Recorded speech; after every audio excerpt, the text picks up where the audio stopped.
ഏറ്റവും പ്രധാനപ്പെട്ട ഒരു വാർത്തയാണ് വരുന്നത്. വളരെ സന്തോഷമുള്ളൊരു വാർത്ത കൂടിയാണിത്. വയനാട് ദുരന്തത്തിന്റെ പശ്ചാത്തലത്തിൽ കേരള ബാങ്ക് ചൂരൽമല ശാഖയിലെ മുഴുവൻ വായ്പകളും എഴുതിത്തള്ളും. ഇന്ന് ചേർന്ന ബാങ്ക് ഭരണസമിതി യോഗത്തിന്റേതാണ് ഈ ആശ്വാസകരമായ തീരുമാനം. കേരള ബാങ്ക് 50 ലക്ഷം രൂപ മുഖ്യമന്ത്രിയുടെ ദുരിതാശ്വാസ നിധിക്ക് നൽകിയിരുന്നു. അതുമാത്രമല്ല, ബാങ്കിലെ ജീവനക്കാർ സ്വമേധയാ 5 ദിവസത്തെ ശമ്പളം കൂടി നൽകാനും തീരുമാനമെടുത്തിട്ടുണ്ട്. തീർത്തും ആശ്വാസകരമായൊരു നടപടിയാണ് കേരള ബാങ്കിന്റെ ഭാഗത്തുനിന്നുണ്ടായത്. ഏറ്റവും പ്രധാനമായി ഉരുൾപൊട്ടലിൽ എല്ലാം നഷ്ടപ്പെട്ട സാധാരണക്കാരനാണ്.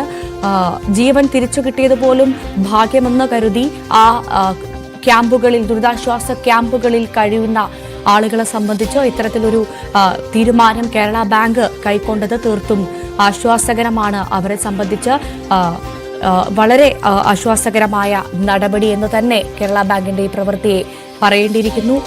വായ്പകൾ എഴുതിത്തള്ളുക മാത്രമല്ല ബാങ്ക് ചെയ്തിരിക്കുന്നത്, 50 ലക്ഷം രൂപ മുഖ്യമന്ത്രിയുടെ ദുരിതാശ്വാസ നിധിക്ക് നൽകുകയും ചെയ്തു. അതുമാത്രമല്ല, ബാങ്കിലെ ജീവനക്കാർ സ്വമേധയാ 5 ദിവസത്തെ ശമ്പളം കൂടി നൽകാനും തീരുമാനമെടുത്തിട്ടുണ്ട്. നമുക്കറിയാം, മുണ്ടക്കയിലും ചൂരൽമലയിലും ഒക്കെ ഉണ്ടായിരുന്നത് സാധാരണക്കാരായ മനുഷ്യരാണ്. അവരെ സംബന്ധിച്ച് അത്രമാത്രം ഒരുപാട് വായ്പകളും കടകളും ഒക്കെയുള്ള ആളുകളായിരിക്കും. പക്ഷേ ഒരു രാത്രി ഉരുളെടുത്തപ്പോൾ സർവ്വതും നഷ്ടമായ ആളുകളാണ്. തങ്ങളുടെ പ്രിയപ്പെട്ടവരെ അടക്കം നഷ്ടപ്പെട്ടവരാണ്. അവർക്ക് എന്തൊക്കെ നഷ്ടപ്പെട്ടു എന്നതിന്റെ കണക്കെടുക്കാൻ പോലും ഇതുവരെ സർക്കാരിന് പോലും സാധിക്കാത്ത അത്ര വലിയ ദുരന്തത്തെയാണ് നമ്മൾ അതിജീവിച്ചത്. ഈ ഒരു പശ്ചാത്തലത്തിൽ ഏറ്റവും പ്രധാനമായി അവരുടെ വായ്പകൾ എഴുതിത്തള്ളാൻ കേരള ബാങ്ക് കാണിച്ച ആ മനസ്സ്, അത് നമ്മൾ അഭിനന്ദിച്ചേ മതിയാകൂ. അക്കാര്യത്തിൽ സംശയമില്ല. എന്തായാലും ഏറ്റവും പ്രധാനപ്പെട്ട ഒരു സന്തോഷമുള്ള വാർത്ത കൂടിയാണ് ഇപ്പോൾ വരുന്നത്. കേരള ബാങ്ക് വയനാട്ടിലെ ഉരുൾപൊട്ടൽ ബാധിതരുടെ വായ്പകൾ എഴുതിത്തള്ളുന്നു എന്നുള്ളൊരു വാർത്തയാണ് ഇപ്പോൾ പുറത്തു വരുന്നത്.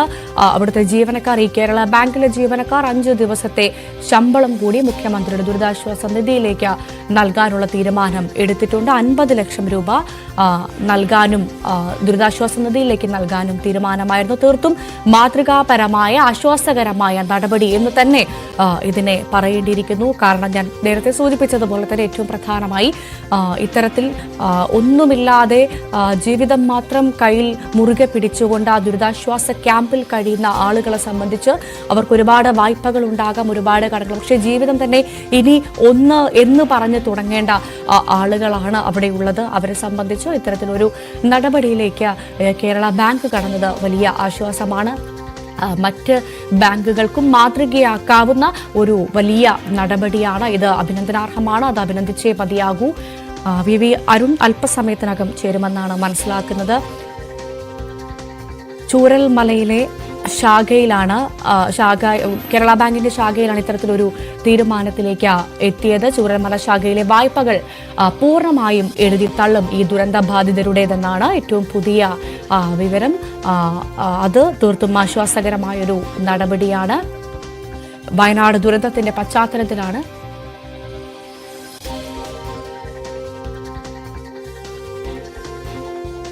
Kerala bank director P Gagarin നമുക്കൊപ്പം ചേരുന്നു. സർ, വളരെ ആശ്വാസകരമായ ഒരു നടപടി, അഭിനന്ദനാർഹമായ നടപടി എന്ന് തന്നെ ഞാൻ പറയാൻ ആഗ്രഹിക്കുകയാണ്. കാരണം ഈ വലിയ ദുരന്തത്തിന്റെ വേദനയിലാണ് ഈ നാട് മുഴുവൻ. അപ്പോൾ അവിടുത്തെ ആളുകളെ സംബന്ധിച്ചത് എനിക്ക് പറഞ്ഞറിയിക്കാൻ പോലും സാധിക്കില്ല.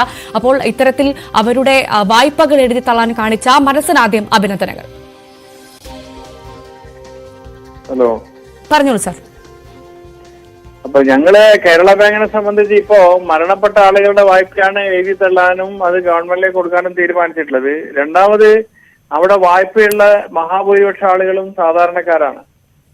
ഇതൊരു പ്ലാന്റേഷൻ മേഖലയായതുകൊണ്ട് തന്നെ കേരള ബാങ്കിന്റെ തോട്ടം തൊഴിലാളികളുടെ വായ്പാ സ്കീം തന്നെ ആരംഭിക്കുന്നത് ചൂരൽമല ബ്രാഞ്ചിലെ തോട്ടം തൊഴിലാളികളെ ഉദ്ദേശിച്ചുകൊണ്ടായിരുന്നു അന്ന് അത്തരൊരു സ്കീം തന്നെ ആരംഭിക്കുന്നത്. അതായത് വീടില്ലാതെ പരസ്പര ജാമ്യത്തിൽ വായ്പ കൊടുക്കുന്ന ഒരു പദ്ധതി തന്നെ ഞങ്ങൾ ആവിഷ്കരിച്ചിരുന്നു. അതിന്റെ അടിസ്ഥാനത്തിലാണ് സാധാരണക്കാരായ ആളുകൾക്ക് വായ്പ അവിടെ ലഭ്യമായത്. അതോടൊപ്പം തന്നെ അവിടെ ടൂറിസം വികസനമൊക്കെ ബന്ധപ്പെട്ട് സാധാരണക്കാർക്ക് ഇടപെടാൻ പറ്റുന്ന വായ്പകളും അവിടെ നൽകിയിട്ടുണ്ട്. അപ്പൊ തീർച്ചയായിട്ടും ഇപ്പോൾ മരണപ്പെട്ടവരതാണ് എഴുതി തള്ളിയത്. മറ്റുള്ള വായ്പകളെ സംബന്ധിച്ചും വിശദമായി പഠിച്ച് ആളുകൾക്ക് ഈ ദുരന്തബാധിതർക്ക് എന്തെങ്കിലും പ്രയാസം വരാത്ത രീതിയിലുള്ള നിലപാടുകൾ തീർച്ചയായിട്ടും ബാങ്കിന്റെ ഭാഗത്ത് തുടർന്നും സ്വീകരിക്കും. ഇത് മറ്റെല്ലാ ബാങ്കുകളും ഇത് ഒരു സന്ദേശമായി തന്നെ കണക്കാക്കുമെന്നാണ് ഞങ്ങൾ കരുതുന്നത്. സാർ, ഇപ്പോൾ സൂചിപ്പിച്ചു ഈ മരണപ്പെട്ട ആളുകളുടെ വായ്പകളാണ് എഴുതി തള്ളുന്നതെന്ന്. അത് അവരുടെ കുടുംബാംഗങ്ങളെ സംബന്ധിച്ച് വലിയ ആശ്വാസമുള്ള കാര്യമായിരിക്കും. കാരണം ഞാൻ തുടക്കത്തിൽ സൂചിപ്പിച്ചിരുന്നു, ഇനി ഒന്ന് എന്ന് പറഞ്ഞുകൊണ്ട് ജീവിതം കരപിടിപ്പിക്കേണ്ട ആളുകളാണ് അവിടെ ദുരിതാശ്വാസ ക്യാമ്പിലടക്കം കഴിയുന്നത്. തീർത്തും കേരള ബാങ്കിന്റെ ഈ ഒരു നടപടി അത് അഭിനന്ദനാർഹമാണ്, സ്വാഗതാർഹമാണ്, മാതൃകാപരമാണ്. അപ്പോൾ ഈ ദുരിതാശ്വാസ ക്യാമ്പിൽ കഴിയുന്ന ആളുകളുടെ വായ്പകൾ കൂടി എഴുതി തള്ളാനുള്ള ആലോചനകൾ നടക്കുന്നുണ്ടോ സാർ ഈ ഘട്ടത്തിൽ? അല്ല, ഞങ്ങൾ അതിന്റെ ഡീറ്റെയിൽ എടുത്തിട്ട് അവരെ എങ്ങനെ സഹായിക്കാൻ പറ്റും എന്നുള്ള കാര്യം ആലോചിക്കും. പ്രത്യേകിച്ച് ബിസിനസ് വായ്പ കൊടുത്തവരെ അവരെ ജീവിതം തുടർന്ന് നിലനിർത്തുന്നതിന് വേണ്ടിയിട്ട് ഏത് തരത്തിലുള്ള പദ്ധതിയാണ് ആവിഷ്കരിക്കേണ്ടത് എന്നതുൾപ്പെടെയുള്ള കാര്യങ്ങൾ വിശദമായി തന്നെ തീർച്ചയായിട്ടും ഞങ്ങൾ ചർച്ച ചെയ്യും, പരിശോധിക്കും. ആ വായ്പക്കാർക്ക് ഞങ്ങളുടെ ബാങ്കിൽ നിന്ന് വായ്പ എടുത്തു എന്നുള്ളത് കൊണ്ട് ഈ ദുരന്തബാധിതർക്ക് ഏതെങ്കിലും തരത്തിലുള്ള ഒരു മാനസിക വിഷമം ഇല്ലാത്ത വിധം അവരെ എങ്ങനെ സഹായിക്കാൻ പറ്റും എന്നുള്ള കാര്യം വിശദമായി തന്നെ ഞങ്ങൾ ആലോചിക്കുന്നുണ്ട്. അവർക്ക് ഒരു പുതിയ ജീവിതം ഉണ്ടാക്കി കൊടുക്കാൻ കഴിയുന്ന തരത്തിൽ ഉള്ള പ്രവർത്തനമാണ് ബാങ്കിന്റെ ഭാഗത്തുനിന്ന് തുടർന്ന് അങ്ങോട്ട് ബാക്കി ആളുകൾക്ക് തീർച്ചയായിട്ടും ഉണ്ടാവുക. അതെ, തീർച്ചയായും അത് വളരെ സന്തോഷമുള്ള കാര്യമാണ്. സാർ, ഒരു വ്യക്തതയ്ക്ക് വേണ്ടി ഞാൻ ഒന്നും കൂടി ആവർത്തിച്ച് ചോദിക്കുകയാണ്. ഇപ്പോൾ നിലവിൽ ഈ മരണപ്പെട്ട ആളുകളുടെ വായ്പകൾ മാത്രമാണല്ലോ അല്ലേ എഴുതി തള്ളുന്നത് അല്ലേ? അതെ അതെ അതെ. അങ്ങനെയാണെങ്കിൽ ഇപ്പോൾ ഒരു കുടുംബത്തിലെ ഒരാൾ മരിച്ചു, അയാളാണ് വായ്പ എടുത്തത്. അങ്ങനെയാണെങ്കിൽ അദ്ദേഹത്തിന്റെ കുടുംബത്തിന് മറ്റുള്ള കുടുംബാംഗങ്ങൾക്ക് അതിൽ ഉത്തരവാദിത്തം ഉണ്ടാവില്ല, ഉണ്ടാവില്ല, അവർക്കൊരു ബാധ്യതയില്ല. തീർച്ചയായും വളരെ വ്യക്തമാണ് താങ്കളുടെ വാക്കുകൾ. വീണ്ടും ഞാൻ ആവർത്തിച്ച് പറയുന്നു, വളരെ ആശ്വാസകരമായ ഒരു നടപടിയാണ് കേരള ബാങ്കിന്റെ ഭാഗത്തുനിന്ന് ഉണ്ടായത്. വളരെ അഭിനന്ദനങ്ങൾ സർ. ഇത്തരത്തിലുള്ള ഈ തീരുമാനങ്ങൾ മറ്റു ബാങ്കുകൾക്കും മാതൃകയാക്കാവുന്നതാണ്. കാരണം നമ്മുടെ നാടിനെ ചേർത്ത് പിടിക്കാൻ ഇത്തരത്തിലുള്ള വലിയ സന്മനസ്സുകൾ മറ്റു ബാങ്കുകൾ കൂടി കാണിക്കുകയാണെങ്കിൽ അത് ചൂരൽമല, മുണ്ടക്കൈ നിവാസികളെ സംബന്ധിച്ച് വലിയ ആശ്വാസകരമായിരിക്കും. ബേബി അരുൺ ചേർന്നു കൂടുതൽ